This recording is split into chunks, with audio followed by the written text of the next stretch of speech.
আল্লাহর গুণগান গাওয়ার জন্য। কিন্তু আল্লাহর গুণগান না গেয়ে আল্লাহর ইবাদত বন্দেগী না করে আপনি আমি যদি দুনিয়া সাজাই, কিভাবে দুনিয়া সাজাই?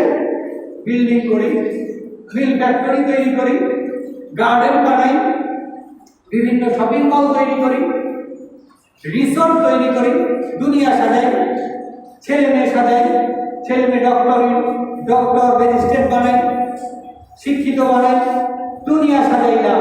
কিন্তু আল্লাহ রাব্বুল আলামিন আপনাকে আমাকে যে কাজের জন্য বানাইছেন, ইবাদতের জন্য, সেই কাজ না করার কারণে আল্লাহর কাছে বাতিল। কেন? ওই যে আপনি লাইট কিনছিলেন, লাইট আলো দেওয়ার জন্য, ফ্যান কিনছিলেন, ফ্যান বাতাস দেওয়ার জন্য, কিন্তু ওরা মেলামাটি করছে, সৌন্দর্য বর্ধন করছে, ফুলের মতো লাইট, রকমারি ফুলের ডিজাইনের মতো ফ্যান, কিন্তু ফ্যান বাতাস দেয় না, লাইট আলো দেয় না।